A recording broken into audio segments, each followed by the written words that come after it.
Hey guys, it's Chip Musa again.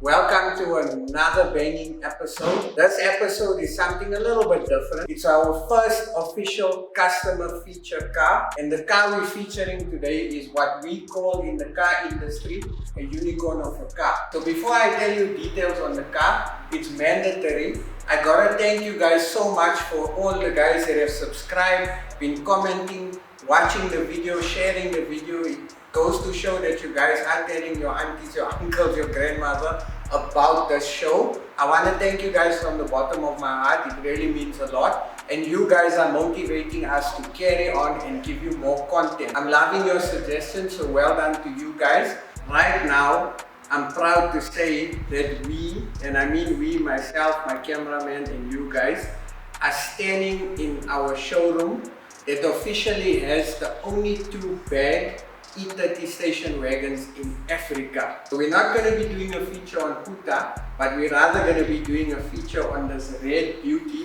owned by a very good friend of mine, Atish. So let me give you guys a bit of a background on this vehicle. So Atish is one of my homeboys from my hometown in Lodium, and if you grew up in any kasi, you would have been in the same position we were, which was idolizing E30s. Owning an E30 meant that you were a cool cat, meaning you would play the coolest music, you'd have the hottest chicks, even though this is a kiddie show, but you'd have the hottest chicks, you'd basically be talk of the town, and that meant that your street cred was up there. So as young kids, we always wanted an E30, and I'm sure you feel the same, because it represented more than a mode of transportation, but rather where you were at that point in your life. So Atish had the option of either going for an E30 or buying an Opel Estate. I'm glad that he chose the E30 route because I don't think the Opel Estate has as much street cred as an E30. So his search began, and eventually this beauty popped up, and he contacted the owner, made a deal happen, and he is now, or he was currently, or he was the owner of one of the most rare E30s in the country. At the time, it was rare, but people didn't know its significance and how rare the car was up until later on in life. And with any old car, you fix one thing, something else breaks, you fix the next thing, something else breaks, and that was the journey. So eventually the car stood for many years in his garage. Fast forward a few years later, and I get a call from Atish, and Atish basically tells me, Chip, I'm ready to build a car. I was excited because I thought he was ready to sell, but when he told me he'll give me the opportunity to allow us to build a car and restore for him, that was good enough for me. But before I get into the specifics of what we did on the vehicle, I want to share some numbers with you guys.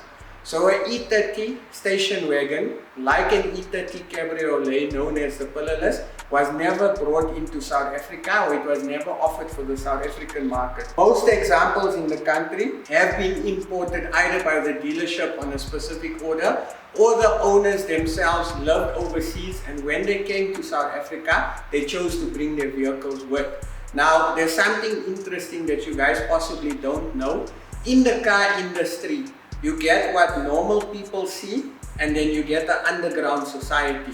And this underground society contains collectors and people that are BMW enthusiasts that don't normally announce it. So in those circles, people know what the next collector owns, and cars come up for sale that don't get offered to the normal market, that move hands between collectors. The reason why I'm telling you guys this, because according to my knowledge and a few of the other collectors, we believe that there is only between 12 to 15 E30 station wagons in the country. We know this because every time one gets spotted or a sale happens in the circle, someone keeps record. I have been keeping record as well, and the record of E30 station wagons I currently have is 12. Someone else has confirmed that there is 15. I haven't seen the other three with my own eyes. But according to my knowledge, let's say call it 15. So Atish is the proud owner of one of 15 E30 station wagons in the country. How awesome is that, guys? It doesn't get more rare than that. I mean, a 333 was manufactured for our country in a 200 and some odd number. 5 IS 508, E30 station wagon between 12 and 50. I'm sure you'll agree with me, it's quite a rare car. Now there's a question that I have never been able to answer. I'd like to understand, why was the E30 station wagon not offered to the South African market, and why was the E30 convertible, which is the pillarless, not offered to the South African market? I've tried my best to do research. I've spoken to guys that were building the E30s back in the day, and no one can give me an answer. So this is my question to you, to our viewers. Please do some homework and let's try and solve this mystery. Let's find out why South Africa never got the E30 station wagon and why we never got the E30 convertible. So that's an interesting question. I'm looking forward to your guys' comments. I'd love to know the answer. So let's do some research and see if we can come up with the answer. Now we come to the fun part, guys, which is the actual restoration. So when Atish and I sat down, the whole purpose of him wanting to restore the car and build the car was so that he didn't have to have any issues when he's driving the car. So that meant that we'd have to see everything from the motor, suspension, brakes, interior and electrical and paint work to allow him to enjoy the car for the next 20-30 years. So what do we start with? We basically started with the paint work. So the original color of the car is brilliant red. It is my second favorite red on an E30. My first favorite is henna red. However, if I was the owner of the car, I would have kept it the same way that Atish chose to keep it, which is the original color, which is brilliant red. There's another red color which a lot of you guys don't know of. I've owned only one of an E30 in that color, and that is a Nova red. Beautiful color. If you guys have time, Google that color. It's an amazing color, very rare, hasn't been offered in a lot of E30s, but I've managed to own one throughout my journey. But still, I think this is my second most favorite red. Why I like it is because it's a bright red. It gives the car character, and I don't know what you guys say. What's your favorite color in an E30? You know, mine is black. I love red. I'll take a E30 in any color, but do you have preference? What's your favorite color? What do you like? So coming back to the actual build, we stripped the car down to a complete shell, removed the windscreen, removed the glass, everything, and we fixed up the dings, the scratches, we fixed up a little bit of surface rust, gave the car a new coat of paint. But with the new paint job, it's nice to add a little bit of aesthetics on the car. So we replaced the badges, we put new BMW badges on. The headlights were in good condition, the grille and the kidney grille was in a fair condition. So there was no need to waste money on that. Part of that budget could go to other stuff. We did change the indicator lenses, the fogs, the fender indicator lenses to OEM units, which I think looks kind of cool. And another thing that we did, which I love on the plastic bumper, is we put the Alpina lip and the extender. This car initially came with the smaller lip. I like the smaller lip, but obviously you can see the car is big, so we wanted to give the car a little bit of a lower look, so we went with the lip and the extended lip. What do you guys think? Do you like the look? I love it. I think it looks insane on an E30. So the next part that was a debate was the wheels. Initially the car had a set of Lenzel BSX like you can see in the pictures. But with the car getting a refresh and a new look, I convinced Atish to change the wheels. Initially we wanted to go with a set of BMW M Coupe wheels. However, the budget needed to be realistic, and most of the original BMW wheels are quite expensive, and Atish is a family man, so we need to prioritize as well. So our good buddies at Auto Styling hooked us up with a nice set of wheels. Personally, I think it looks nice, looks amazing. The tire specs on the wheels is 195/40 in the front and 205/40 in the rear.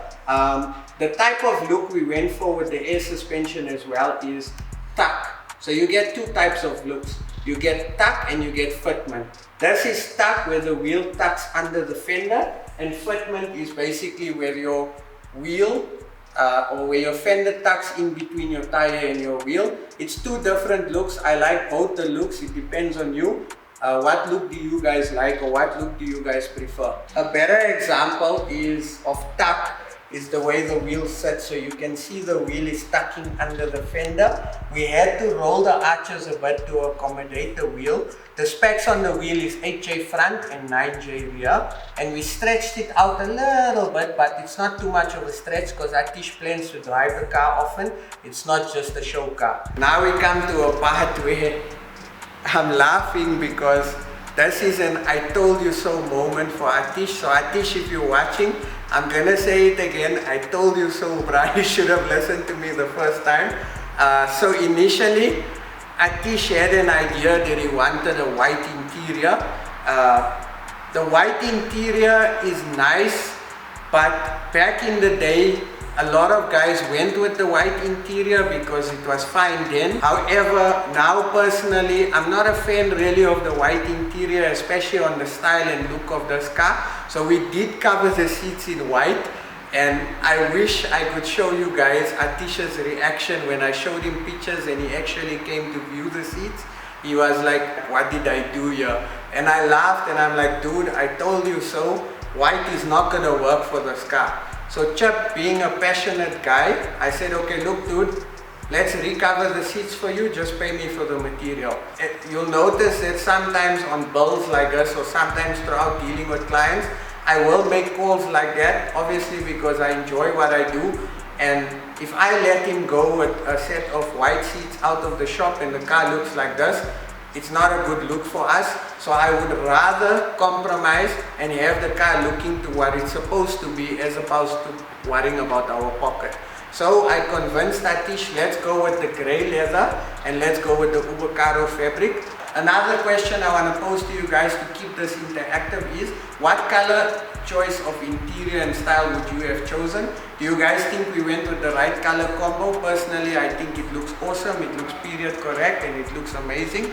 Another thing that I enjoyed that we agreed on was the carpet choice. So we did not go with your normal aftermarket carpet that's offered by most suppliers, because that carpet is not a very good quality. We went with house carpet. And when I say house carpet, it's carpet that you buy that you can put in your house, but the quality is much better. So I'm not sure if you guys can see correctly, but personally I love this. I think it looks awesome. The quality is way better than the aftermarket. Another notable factor is that we did some hand stitching and hand covering on the handles just to give it a bit of a nice look as well. And we went with the black suede roof liner, just to tie in and give it that luxurious feel. I love a suede roof liner. I'm a fan of a suede roof liner. I don't know, what do you guys think? Some people prefer OEM, some people prefer suede, but yeah, nothing's wrong with your decision. So another exciting thing about this car is that it's a left-hand drive. Currently, it is a nightmare to bring a left-hand drive into the country, import it, register it. But this was one of the cars that was brought in prior to them making the rule of not being able to bring in left-hand drives. So it is a fully registered left-hand drive E30 wagon in the country, legal, everything's 100%. I want to show you guys another interesting fact as well. So how's the steering wheel? So the steering wheel is one of the higher end E30 steering wheels. Most of our cars, in fact, I don't know of any local E30s with the steering wheel. It comes with an airbag. So it shows you that the cars overseas had a lot more to offer and were spec'd higher than our South African models. I don't know why though, it's weird. Another notable thing is the rear view mirror. So it's got all the controls for the dimming. Another cool feature on this car is the gearbox. So this is an auto gearbox. You've got your sport, your economy, and your manual override. So this is something that never came also on our local models. Most of the import E30s that came with auto gearboxes came with this gearbox and this setting. And another cool factor is the cassette. How cool is that? So obviously cassettes are obsolete now, but it's a cool feature to have. The dashboard we did leave original. There wasn't any cracks except a few marks which we couldn't get out, but I didn't want to mess with the dashboard because it is an original dashboard. And there's another part on this car that I want to show you guys, that us E30 guys, when we come across, we sit and we just admire it. So if you guys follow me to the engine aspect, now the car's running a 2.5 motor, right? We had a set of headers, which is known as branches, and a stainless steel exhaust system put on the car. It's running all its OEM parts, but the motor was unreliable, so we decided to rebuild the motor according to original specifications. Now, when we sent the cylinder head in to our good buddies at J&R Cylinder Head, the voice note that came back was that the owners, the three brothers, were standing and in awe at what they were seeing. And this is officially a virgin cylinder head. Sorry kids, I know it's a kids show and a family show, but to come across an M20 with a virgin cylinder head in today's times is very unlikely. It shows that the motor was never opened, so this is the first recon of the motor. Now, to give you a bit of background on a virgin cylinder head, a virgin cylinder head means that it's a cylinder head that has never been worked on from the time the car was assembled. So when we do get stuff like that, it's quite an amazing feat. You take it in and you basically appreciate it, you know. So we did rebuild the motor to original spec. We did face a bit of issues. We had to take the motor in and out a few times because there was one or two small issues. But other than that, the car is running amazing. Part of the work that we've done as well, we've reconned the radiator. And to get the engine bay looking a bit more tidier, we put the new fuse box cover, we changed all the bolts, we put the bonnet foam, we put new water bottles, etc. And we ran through the electrical front to back. It is a very nice car. It is a very complete car that needed minimal work. And it has really been an honor to work on this car and be proud to say that we were part of giving this car a new lease on life for the next generations to come, and hopefully for Atish's kid to enjoy in future. Atish was asked and is constantly asked, will he ever sell the car? No amount of money will get him to sell this car, and I don't blame him because he owns one of the rarest cars in the country, in fact in Africa. He also plans on using the car often because it's now become part of his family. And we also gave the car full suspension and brake refurb. So new discs, brake shoes, pads, you name it. The suspension was reconned.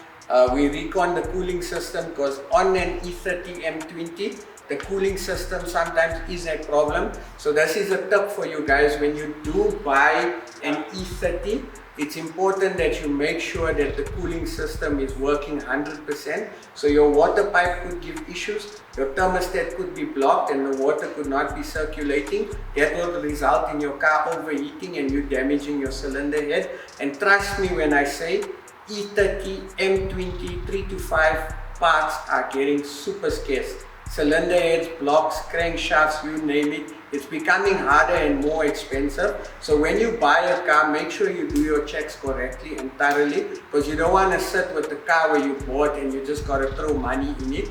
Not saying that it's a bad thing because these cars are picking up in value. To give you an idea of what a car like this would cost, I can't actually because there's nothing to compare it to. They don't come up for sale. The last one I know sold for 750,000 Rand. And I believe that this is one of those cars where willing buyer, willing seller, if you want the car, it's your bucket list car, you pay any price to own the car. So it's been an honor. I've really enjoyed working on this car. I hope to do a few more restorations on cars like this. I hope you guys enjoyed this episode, and please share your comments, your suggestions. If there's any car that you want us to feature, we've got a few more cars that is coming out that we are going to be featuring. Please shout out in the comment section. And another thing as well, my aim for this channel is also to educate people, because the car community is a community that should be like this. So no drama, no issues. That's not what this channel is about. We aim to help and enlighten you guys, and we hope that we can learn from you guys as well. So if there's anything maybe I missed out, you guys are welcome to DM me or send us a message or comment. But so far, I hope we're doing well, and I appreciate all your guys' support, and I'm looking forward to growing this channel with you guys. And I'm looking forward to doing more features and interacting with you guys. So please don't forget to share, subscribe, like, comment, tell your auntie, tell your uncle, tell your granny, tell your neighbor, tell the bra that's filling fuel at the station, amen. Fill 95 and please subscribe to Chicanos Customs because this is South Africa's most informative YouTube channel. And I hope to see you guys soon and come visit us by the shop. Have a nice day, guys.